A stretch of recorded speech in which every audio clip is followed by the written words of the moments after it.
आई माँ जी।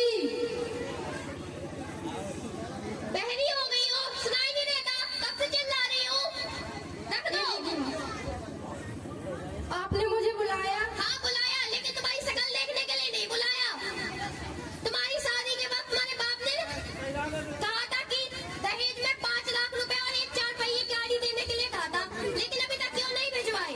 माँ जी मैंने आपको बताया तो था कि बाबूजी के पास पैसे नहीं है। पैसे नहीं है, बिना पैसों की शादी थोड़ी ना होती है। जाओ और अपने बाप से कह दो कि शादी के सारे दहेज के पैसे जल्द से जल्द भिजवा दे। बेटा विनोद आया माँ जी, क्या बात है?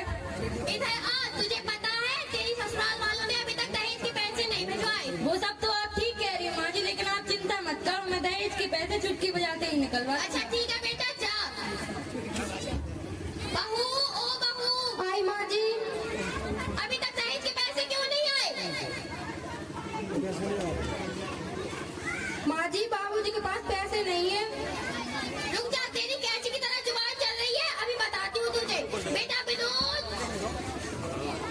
आया माँ जी, क्या बात है? देखो तो इस पिनीता की कैसी कैची की तरह जुबान चल रही है। क्यों तुमने मेरी माँ जी से जबान लड़ाई? तुम्हारी इतनी हिम्मत? नहीं, मैंने माँ जी से जबान नहीं लड़ाई। निकल जाओ मेरे घर से, मुझे तुम्हारी कोई जरूरत नहीं है।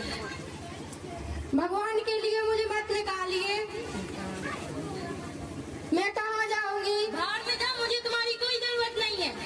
नहीं, ऐसा मत कीजिए। और तभी आना जब दहेज के पैसे लेकर आओ। माँ जी मुझे घर से मत निकालिए। हट यहाँ से, जा, तू तो कहीं भी जा, मुझे उससे क्या। जब तक दहेज के पैसे नहीं आएंगे मैं तेरा कदम घर में नहीं रखने दूंगी। नहीं माँ जी, ऐसा मत कीजिए ना। निकल जा मेरे घर से, और कभी यहाँ शक्ल मत दिखाना। जब दहेज के पैसे हो जाए तो आ जाना। नहीं, गरीब बेटी का भाग भगवान तुमने कैसा बनाया है।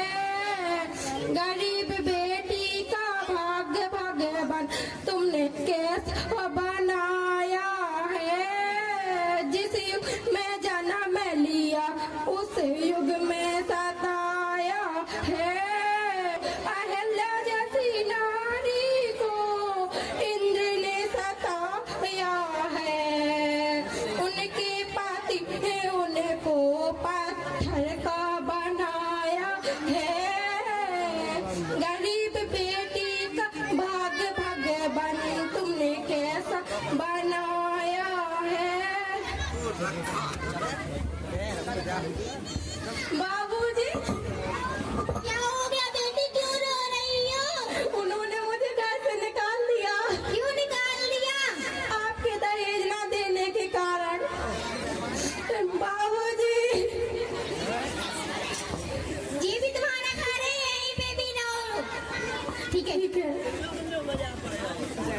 बेटा विनोद इधर आ। क्या बात है माँ जी? इधर आ, तुझे पता है पास के गांव में लाला जी रहते हैं।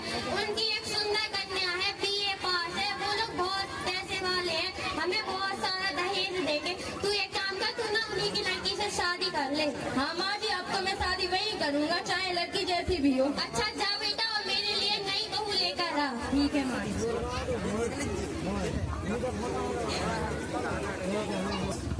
माँ जी, ओ माँ जी। आई बेटा, मैं पूजा की थाल लेकर आ रही थी।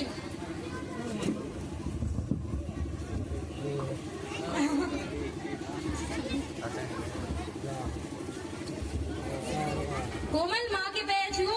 मैं वो भी पैर इस गुड़िया के मैं नहीं छूऊंगी। पैर पैर पैर माय फुट। नहीं कोमल, ऐसा नहीं बोलना पड़ता है, माँ जी है। रहने दो बेटा, सीख जाएगी।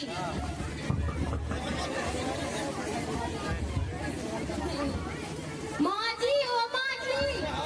हाँ बहू, बोल। मुझे कोल्ड ड्रिंक ला दो। बहू ये कोल्ड ड्रिंक क्या होती है? इस बुढ़िया को तो कोल्ड ड्रिंक का भी पता नहीं। मेरे बैग में रखिए, जाकर लेकर आओ। लाती हूँ। जी, ओ माँ जी। हाँ बेटा बोल। देखो तो मेरा कमरा कितना गंदा पड़ा है। बहू ये तो तुम्हारा कमरा है, तुम खुद झाड़ू लगाओ। मैं क्यों लगाऊं? मेरे बाबूजी ने दहेज के पैसे इसलिए नहीं दिए थे कि मैं आज झाड़ू लगाऊं। तो बहू ये तो तुम्हारा कमरा है ना, तो तुम खुद झाड़ू लगाओ। मैं क्यों लगाऊं? लगा रही हो या नहीं? मैं लगा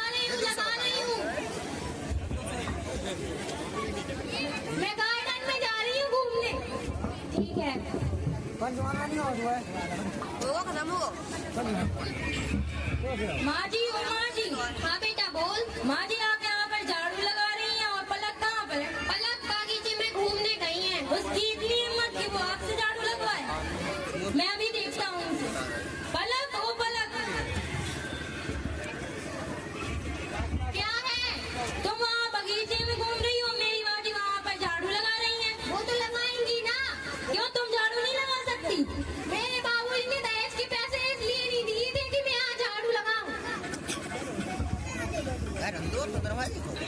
मैं सिनेमा देखने जा रही हूँ, खाना भी बना के रखना। ठीक है बहू, बना लूंगी। ना बताओ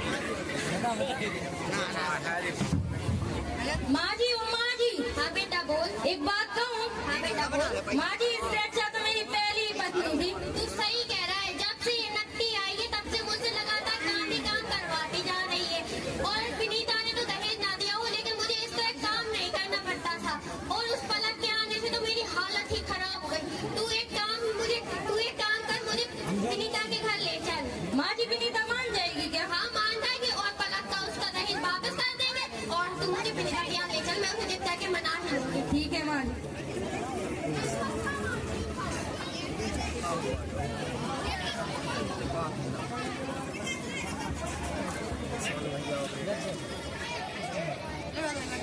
प्रणाम। कैसे आना हुआ? हम हमारी बहू को ले जाने के लिए आए हैं। माफ कीजिए, मैं अपनी बेटी को नहीं पहुंचा सकता। हमें माफ कीजिए, हमें हमारी गलती का पछतावा तो है। आपने मेरी बेटी को दहेज ना देने के कारण घर से निकाला था, इसलिए मैं अपनी बेटी को नहीं पहुंचाना चाहता। हमें माफ कीजिए, हम आपको आगे से कोई भी शिकायत का मौका नहीं देंगे। मैं नहीं कह सकता, मैं अपनी बेटी से ही पूछ के बताऊंगा। ठीक है जाइए। बेटी तुम जाना चाहती हो? हाँ बाबूजी, मैं यहाँ रह कर भी क्या करूँगी? अब तो ससुराल ही मेरा घर है। ठीक है, मैं उनसे कह देती हूँ मेरी बेटी जाने के लिए तैयार है। मेरी बेटी जाने के लिए तैयार है। ठीक है तो फिर पन्नी है, पन्नी के बाद गिलास